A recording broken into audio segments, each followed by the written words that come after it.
citizen. You can see today how many people have already been killed. You can see the genocide going on through starvation.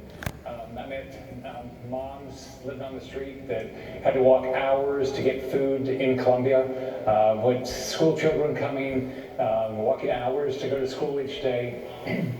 So it's just pure genocide. I think clearly we've got to look at our military going and taking humanitarian there to stop the death. Stop the death. God bless you. I'm hopeful that we'll have a change in leadership today. Juan Guaido will be recognized inside Venezuela as the leader, like he is worldwide right now. I hope Russia and China understand they are supporting a murderer, a thug, somebody that's committing genocide against poor little children. That's exactly when President Putin and President Xi, what they're doing right now is they're supporting somebody that is killing little children. It's disgusting what they're doing. So we've got to step up. We've got to do everything we can to stop this genocide. Bless you, bless you. God bless you. Worth, though, however strongly you feel, sir, losing American men and women to do just that? Neil, here's what's going to happen. We are in the process. If we don't win today, we were going to have Syria in this hemisphere. Russia's there, China's there, Hezbollah's there, Iran's there, Cuba's there. We'll have Syria in this hemisphere. So we can either make sure something happens now, or we can deal with this for decades to come. And Syria is not, look at how many people lost their lives in Syria, and look at how much unrest it created in that entire area. That's exactly what's going to happen in South and Central America. All right, there are, I think, about 100 retired generals, colonels from Venezuela who are in Colombia right now. Do you think that those folks working with the Colombians might be a better strategy for us? Well, I think I think everybody's got to work with us. It shouldn't just be the United States. Every democracy worldwide that understands that we've got to stop genocide needs to step up and be part of this. America that shouldn't be have to do things by themselves.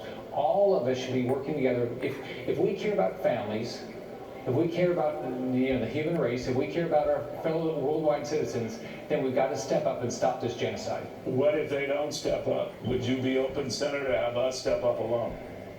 I think that, look, the president did a good job in getting Juan Guaido recognized as the interim leader, and countries around the world stepped up. I think we need to use all of our resources to get all these countries to be supportive. Now, Senator, one of the other ideas, short of American intervention, has been an amnesty, if you will, for generals who are part of this regime or sympathetic to this regime. They benefited mightily from that relationship because while most of the population is starving and has no access to medical supplies, they certainly do.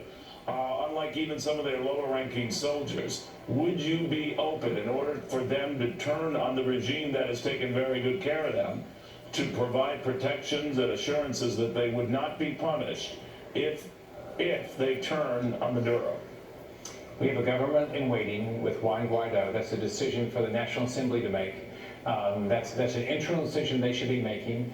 They've got to figure out what's going to make sure that Maduro steps aside and we stop the genocide. That's a decision for Juan Guaido and his government. All right, have you talked to the president about this? I've been talking to the president all along. I talked to Ambassador Bolton this morning. I talked to the ambassador last week when I was in Colombia at the border. I talked to the president this weekend. I've been doing everything I can to make sure everybody understands what has happened here. We've got genocide now.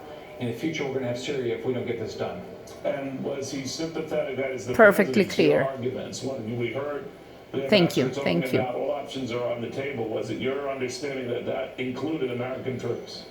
I think the president all along has understood that all options have to be on the table, and he's going to. I believe the president will do everything that's necessary to make sure Maduro steps aside.